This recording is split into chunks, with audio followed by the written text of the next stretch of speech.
Magandang balita naman po na ibaligtas sa kanyang mga magulang ang batang tinangay ng isang street dweller sa Quezon City. Natuto ng bata sa nabotas. Aminado naman ang suspect na ginamit niya sa pamamalimos ang bata.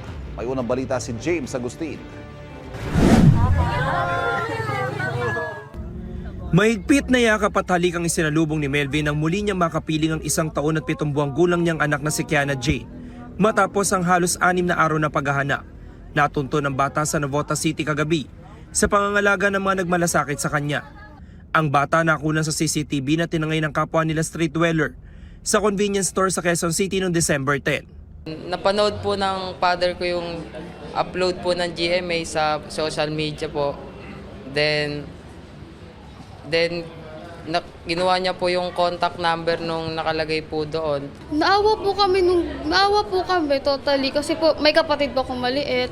Binigyan po namin siya ng magandang matutulugan, magandang damit at napapakain po namin ng maayos. Bago pa manahanap ang bata, unang naaresto at nasampahan ng mga reklamo ang 20 anyos sa babaeng sospek na tumangay sa kanya.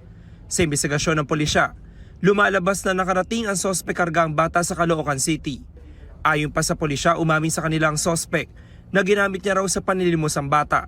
Napag-alaman po natin na ito nga pong bata ay iniwan nga raw po ng suspect natin sa isang convenience store sa bandang Sangandaan. Iniwan niya po sa isang babae na nandun po sa may convenience store. Nang tanungin ng sospek kung bakit niya tinangay ang bata, Naawa kasi ako sa kanya na eh. Lagi siya mapapalo sa nanay. Hingi ko sa kaibigan ko. ayon sa babaeng pinag-iwanan ng bata, tulog daw si Kiana Jane ang inihabinin sa kanya ng sospek. Sabi niya, maliligo lang daw po siya. Tapos yun, tapos naghintay po ako ng ilang oras, di na po binalikan yung bata. Tapos may mga tao pong lumapit, sabi po na ay malsa kayo dito. Kasi bawal nga, kasi nga hindi naman tambayan po yun. Inireport naman daw nila sa barangay na may iniwang bata sa lugar. Si Melvin at kanyang kinakasama, walang mapagsidla ng kasiyahan ngayong kasama na nila ulit si Kiana Jane. Sobrang saya ko kasi nakita po namin yung anak ko tapos ligtas po.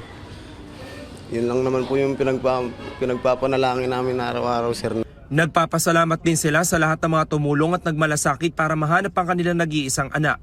Napakalaking tulong po sa amin na naibalik sa amin ng ligtas yung kasi natanggal po lahat ng pagod, hirap, tsaka mga pagtitiis namin sa paghahanap sa anak ko. Para hindi na maulit ang pangyayari, makikituloy na sila sa kanilang kaanak sa Caloocan City. May ipapangako ko lang sa anak ko, sir, na hindi na mauulit yung nangyari na to kasi napakabata niya pa po para maranasan po, sir. Nagpaalala naman ng pulisya sa publiko para maiwasan ang ganitong insidente. Sa mga magulang, lalo na po kung may mga anak po kayo na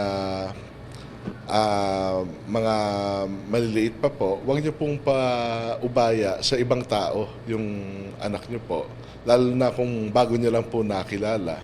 Ito ang unang balita. James Agustin para sa GMA Integrated News.